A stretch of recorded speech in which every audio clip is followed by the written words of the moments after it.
बहुत से लोग तो ऐसे होते हैं जो पूरा जीवन जी जाते हैं, जीवन जीने का सलीका ही नहीं आता। मैं तो उनको सफल नहीं मानता। बहुत से लोग तो बचपन में ही मर जाते हैं और बूढ़े होकर के मरते हैं। आप कहेंगे स्वामी जी ये कैसे हो सकता है? एक कहानी मैं आपको सुनाता हूं, 2 सेकंड की कहानी है, बड़ी मर्म भरी कहानी है, लेकिन यदि आप अलर्ट रहोगे, सावधान रहोगे, तभी आप कहानी का मर्म जान पाओगे, नहीं तो आप पकड़ नहीं पाओगे कहानी के रहस्य। आप कहो तो सुना दूं? अभी मेरे पास समय है, सुना देता हूं, लेकिन सावधान रहना पड़ेगा, नहीं तो कहानी शुरू होती खत्म हो जाएगी। कहानी यह है कि एक बुढ़िया थी जो बचपन में मर गई। कहानी खत्म हो गई। कुछ बात समझ में आई आपके? अब यहां पर हमारे सामने प्रश्न खड़ा हुआ कि स्वामी जी ये कैसी कहानी? एक बुढ़िया थी जो बचपन में मर गई। अगर भाई वो बुढ़िया थी तो बचपन में कैसे मर गई, और बचपन में मर गई तो बुढ़िया कैसे हो गई? बात समझ में नहीं आई, लेकिन बात बिल्कुल मार्किक की है। जीवन तो बहुत लंबा था, लेकिन जीवन जीने का सलीका नहीं आया। कोई 90 साल जी रहा है, मैं तो कहता हूं बहुत से लोगों तो 80-90 साल के हो जाते हैं, वो जीवन जीना ही नहीं जान पाते, जीवन ऐसे ही चला जाता। क्या जीवन की सफलता क्या रह गई? जीवन चाहे भले कम हो हमारा, लेकिन जीवन जितना हो उतना जीवन सार्थक होना चाहिए। धन हमारे पास कम हो, लेकिन वो धन हमारा सार्थक होना चाहिए, है ना? याद रखिए। तो इसके लिए महाभारत में भी बहुत अच्छा श्लोक प्राप्त होता है, और उसमें बहुत सारे फल। जब आपकी सफलता की बात आ गई तो वहां पर कहा कि किस व्यक्ति का जीवन सफल होता है, किस व्यक्ति का सुनना सफल होता है, किस व्यक्ति का धन सफल होता है। तो वहां पर कहते हैं कि कच्चित्ते सफलादारा कच्चित्ते सफलम फलम, कच्चित्ते सफलादारा कच्चित्ते सफलम श्रुतम।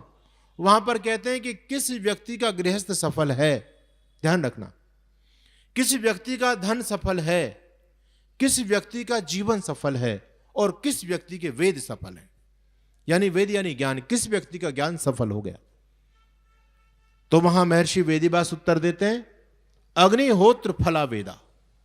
वेद पढ़ने का फल क्या है? सफल, आपको फल चाहिए ना, तो वेद यानी ज्ञान, ज्ञान का फल क्या है? तो शास्त्र दूसरी बात कहता है। शास्त्र कहता है अग्निहोत्र फला वेदा, अग्निहोत्र करना वेद का फल है। देखो कितनी अच्छी बात कही। आप यदि सफल होना चाहते हो तो अपनाओ, फार्मूला आपके सामने है। अग्निहोत्र फला वेदा, अग्निहोत्र फला वेदा, अग्निहोत्र फला वेदा। और कहा गृहस्थ किसका सफल होता है? तो वहां पर कहा गृहस्थ उस व्यक्ति का सफल होता है जिस व्यक्ति की संतान धार्मिक होती है। श्लोक मुझे याद नहीं आ रहा है पूरी तरह से। और कहा गया भाई किस व्यक्ति का सुनना सफल है? कहते हैं उस व्यक्ति का सुनना सफल है जिस व्यक्ति ने सुनकर के जीवन में धारण कर लिया, है ना, उसका सुनना सफल है। आपने 2 घंटे सुना और जीवन में धारण कुछ नहीं किया तो सुनना बेकार गया। और कहते हैं धन किसका सफल है? तो कहते हैं दत्त भुक्त फलम धनम। जिस व्यक्ति ने जो अपने धन को राष्ट्र समाज के कार्यों में अपने उपयोग के बाद में लगा दिया, उस व्यक्ति का धन सफल है। आपने कितना कमाया ये मायने नहीं रखता। बड़े बड़े लोग आपके गाजियाबाद के अंदर, अच्छा बताओ, एक से एक पैसा वाला व्यक्ति है, जाता है। बहुत से लोग तो ऐसे होते हैं जिनके जाने से दुनिया में कोई रौनक खत्म नहीं होती, है ना, लोगों को कोई अफसोस नहीं होता, लोगों को कोई पश्चाताप नहीं होता। क्या हुआ उस धन का? उस धन का औचित्य क्या? जो हमारा धन मानवता के काम नहीं आया, तो दुखियों के काम नहीं आया, जो राष्ट्र और समाज के लिए काम नहीं आया, उस धन का हम करेंगे क्या? क्या औचित्य है उस धन का? इसलिए धन को सफल करना चाहते हो तो यथासंभव दान करो, अच्छे कार्यों में दान दीजिए। यहां कार्यक्रम चल रहा है, आप लोगों का योगदान इस कार्यक्रम के लिए होना चाहिए। राष्ट्र धर्म का जहां पर भी काम है वहां पर आपका योगदान होना चाहिए। भगवान ने तन आपको दिया है, तन से सेवा कीजिए, मन से भले विचार, और धन से इस संसार में करिए उपकार, पर उपकार। ये जीवन की सफलता के सूत्र है। तो निवेदन मैं आप लोगों के बीच में कर रहा था कि हमारे पास में सबसे महत्वपूर्ण चीज ये है, जो हम सुखी होना चाहते हैं तो धर्म है, लेकिन इस धर्म के तरफ हमारा रुझान बहुत कम है ना, बहुत कम है। कुछ अपने पुराने पापों के चलते हम धर्म के रास्ते पर नहीं चल पाते। जानते हैं, बहुत अच्छी तरह से जानते हैं कि ये ऐसा करना चाहिए, वैसा करना चाहिए, लेकिन जानने के बावजूद भी हम नहीं कर पा रहे हैं। आश्चर्य की बात। अगर ऐसा नहीं कर रहे तो जीवन असफल है आपका। धर्म के रास्ते पर चलो, सत्य को जीवन में धारण करो, कभी भी डग्गेमारी ठगेबाजी बिल्कुल मत करो, कभी भी किसी के दिल को मत दुखाओ, किसी के साथ विश्वासघात मत करो, अपने वचन पर अड़िग रहिए। रघुकुल रीत सदा चल आई, प्राण जाए पर वचन न जाई। आजकल तो व्यक्ति के दिन में 10 बार वचन बदल रहे हैं, कभी व्यक्ति कुछ बोल रहा है, कभी व्यक्ति कुछ बोल रहा है। क्या हमने जीवन अचीवमेंट क्या प्राप्त किया? इसलिए धर्म का लक्षण हमारे ऋषि बता रहे हैं, धृति क्षमा दमोस्तेयम। ये हमारे जीवन में होंगे तो हम सफल हैं, याद रखिए। इसलिए सबसे बड़ी बात, धर्म की बात में 2 मिनट की कहानी आपको सुना करके आपको वो चीज याद रहेगी। देखो जो हमको करना है। धन्यवाद। कहते हैं एक व्यक्ति की 5 पत्नी थी, 5 पत्नी। उस व्यक्ति का अंतिम समय आया। अंतिम समय आया तो व्यक्ति बड़ा घबराया। मौत को देख करके सभी लोग घबराते, लेकिन घबराते कौन है? ये भी पते की बात बता रहा हूं। घबराते वो हैं जिनका जीवन खराब होता है। जिन्होंने अपने जीवन में तैयारी की है वो व्यक्ति कभी घबराते नहीं है, दुखी नहीं होते। याद रखना, जिसकी पहले से तैयारी है वो क्यों घबराएगा? इसलिए तो मैं कहता हूं अपनी तैयारी करके रखो, है ना, अपना सामान बांध करके रखो। और हमको अफसोस कब होता है? जब हमको पता नहीं है गाड़ी स्टेशन पर होगी। मान लीजिए आपको यहां से दिल्ली जाना है, दिल्ली जाना, आपके पास में खूब सामान है और आपने क्या किया, आपको पता नहीं है कि दिल्ली कितनी दूर है। आपको पता नहीं है दिल्ली कितनी दूर है, तो आप क्या करेंगे? आप ट्रेन में कैसे बैठेंगे? अलर्ट होकर के बैठेंगे या ढीले पोले होकर बैठेंगे? सावधान, क्योंकि कब दिल्ली आ जाए आपको क्या पता। लेकिन हमारे सामने समस्या क्या होती है? समस्या यह है कि हमको पता नहीं है कि दिल्ली कहां है और हमने जाकर के सारा उसमें रायता फैला दिया, ट्रेन में सारा सामान फैला दिया अपना, है ना, और ट्रेन रुक गई। हमको पता नहीं है, अब हमारा सामान छूट रहा है क्योंकि पहले से तैयारी नहीं है। और ट्रेन तो थोड़ी देर के लिए रुकने की, फिर ट्रेन बढ़नी, हमारा सामान छूट रहा है, हमको दुख हो रहा है। हाँ, यदि आपको पता है कि दिल्ली कितनी दूर है, फिर आप अपना रायता खूब फैलाओ, आप पहले से अलर्ट हो जाएंगे, भैया दिल्ली आने वाली है, सामान समेट लो अपना, है ना। लेकिन क्या आपको पता है जीवन कितना है? बोलो, पता है क्या जीवन कितना है? लेकिन क्या फिर आपने अपना सामान समेट लिया? पहले से नहीं समेटा। अच्छा, तैयार बैठे हैं बहुत से लोग, बहुत अच्छी बात है। जो तैयार बैठे हैं वो, उनको मौत का कोई भय नहीं है, यथार्थ में बात बोल रहा हूं। लेकिन जिनका रायता फैला पड़ा है वो तो मौत को देख करके घबराएंगे। तो बात बहुत पते की, एक व्यक्ति की थी 5 पत्नी, सेठ जी की, उपलक्षण है सेठ जी। तो अब सेठ जी का अंतिम समय आया। सेठ जी ने, अब सेठ जी दुनिया से जा रहे हैं, दुनिया से जा रहे हैं, सेठ जी को बड़ी बेचैनी। सेठ जी ने सबसे पहले अपनी नंबर 1 की पत्नी को बुलाया। नंबर 1 की मतलब जिससे नंबर 1 पर प्यार करते थे, जिसको सबसे ज्यादा चाहते थे। सेठ जी ने कहा, देवी अब मैं दुनिया से जा रहा हूं, तुम मेरे साथ दोगी, मेरे साथ चलोगे? उस पत्नी ने कहा कि पतिदेव कौन किसके साथ गया है? यहां तो व्यक्ति अकेला आता अकेला जाता, कौन किसका पति? ये तो संसार तक के सारे रिश्ते हैं, उसके बाद सारे रिश्ते खत्म हो जाते हैं। ओहो, उस व्यक्ति को बड़ा झटका लगा, घबरा गया। अरे यार, मैं तो तुमको इतना प्यार करता था, तुमने एक बिल्कुल 2 टूक जवाब दे दिया मुझको। बोले हाँ, बस यही सच्चाई है जीवन की। इस व्यक्ति को बड़ी ग्लानि हुई। बोले बिल्कुल साथ नहीं दोगे? बोले बिल्कुल नहीं। कौन किसके साथ जाता है? कैसी बात करते हो आप? ओहो, अब सेठ जी को बड़ी ग्लानि हुई। सेठ जी ने दूसरे नंबर की पत्नी को बुलाया, उसको दूसरे नंबर पर प्यार करते थे। बोले देवी मैं दुनिया से जा रहा हूं, क्या तुम मेरा साथ दोगी?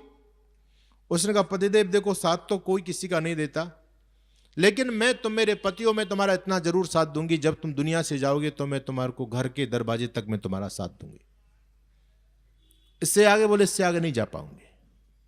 तीसरे नंबर की पत्नी को बुलाया। अब सेठ जी को संकोच हो रहा है, भाई जिसको जितना ज्यादा प्यार किया उसने तो बिल्कुल मना कर दिया। अब तीसरे नंबर की पत्नी को बुलाया, देवी जी तुम्हारी क्या राय है, साथ दोगी? बोले नहीं, मैं ज्यादा साथ तो नहीं दूंगी, लेकिन मैं शमशान तक तुम्हारा साथ जरूर दूंगी। चौथे नंबर की पत्नी को बुलाया। बोले देवी जी आप क्या करेंगी, चलेंगे मेरे साथ? सेठ जी रो रहे हैं बुरी तरह से। बोले आप मेरा साथ देंगे? उसने कहा नहीं, मैं आपका साथ नहीं दूंगी, मैं आपका साथ केवल चिता तक दूंगी बस।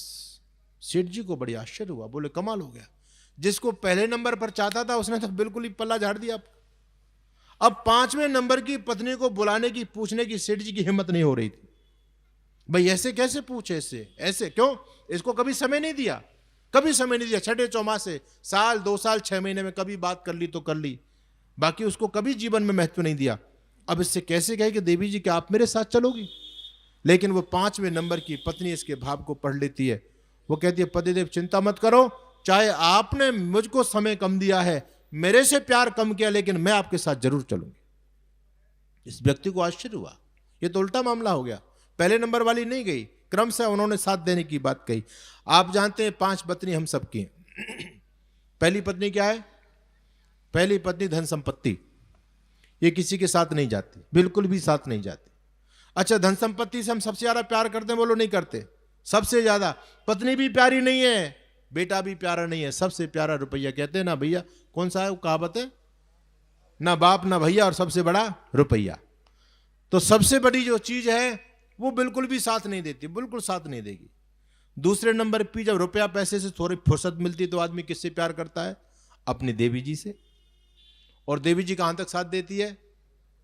घर के दरवाजे तक। अच्छा, देवी जी से फुर्सत मिलती है, बालक बच्चे हो जाते हैं, तो फिर बालक बच्चे अपने मित्र मंडली से प्यार करता है। वो कहां तक साथ देती है? शमशान तक साथ देती है। और मित्र मंडली के बाद में जब बालक बच्चा भी अच्छे हैं और परिवार भी, पत्नी भी अच्छी है, व्यक्ति को लगता है मुझे थोड़े शरीर पर भी ध्यान देना चाहिए, योग कर लेना चाहिए। थोड़ी धन दौलत से फुर्सत मिलती है ना आदमी को, तो थोड़ा शरीर पर थोड़ा अलर्ट होता है आदमी। लेकिन शरीर कहां तक साथ देता है? वो चिता में, देह भी तेरी चिता के बीच जल भुन जाएगी, है ना। और 5वें नंबर की जो पत्नी है वो आपका कर्म है, वो आपका धर्म है, ये आपके साथ जाएगा। लेकिन इस धर्म पर हम सबसे कम ध्यान दे रहे हैं भैया, सबसे कम। आर्य समाज का कार्यक्रम हुआ, निमंत्रण पहुंच गया, कल आपको यजमान बनना है, बहन जी ने बोल दिया, तो आप यजमान बनने के लिए आ जाएंगे, नहीं तो यज्ञ करना ही नहीं है। कह दिया भैया इसमें दान दे दो, तो 2100 रुपए साल में एक बार दे करके चले गए, बाकी दान देना ही नहीं है। तो ये तो कभी कभी हम उसके हालचाल ले रहे हैं, कभी कभी धर्म का काम कर रहे हैं, लेकिन यही धर्म की सच्ची पूंजी है जो आपके जीवन को सार्थक और सफल बनाएगी। इसलिए हम कभी भी ऐसा काम ना करें जिससे हमारे जीवन घाटे में रहे। हमेशा हम बुद्धिमान लोग हैं तो हमको फायदे का काम करना चाहिए। अच्छे रास्ते पर चलना ही जीवन की सार्थकता है। भौतिक संसाधनों में जीवन की कोई सार्थकता नहीं है। अगर इनको ही जीवन की सार्थकता होती, बोलो गौतम बुद्ध का जीवन सफल हुआ या असफल? सफल था, राजधानी में ठोकर मार करके चले गए। ऋषि दयानंद का जीवन सफल था या असफल? सफल। उदयपुर के राजा की गद्दी में ठोकर मार दी। काशी के राजा ने बहुत प्रलोभन दिया कि आप शास्त्रार्थ मत करो, जो मांगेंगे वो दूंगा। स्वामी दयानंद ने सारे प्रलोभनों में ठोकर मार दी। तो ये लोग हैं, ये मतलब मेरा कहने का भाव है, जिन चीजों को हमने आजकल सफलता का पैमाना माना हुआ है, ये सफलता के पैमाने नहीं है। सफलता का पैमाना वो है, इन सारे कार्यों को करते हुए भी हम अपने लक्ष्य से कभी भी ना भटकें। जो व्यक्ति अपने लक्ष्य को प्राप्त कर लेता है वो व्यक्ति सफल है। और हम सबके जीवन का लक्ष्य दुखों से छूटना, सेवा, परोपकार, धर्म के काम करेंगे, ईश्वर को प्राप्त करेंगे। अंतिम लक्ष्य हम सबका मुक्ति है। आप सभी का धन्यवाद। आप सभी ने बात को बहुत ध्यान से सुना। समय हो गया, आप सभी का पुनः धन्यवाद। ओम शम। और जिन्होंने सहयोग दिया है उनका भी बहुत बहुत धन्यवाद। सबके लिए शुभकामना, आशीर्वाद।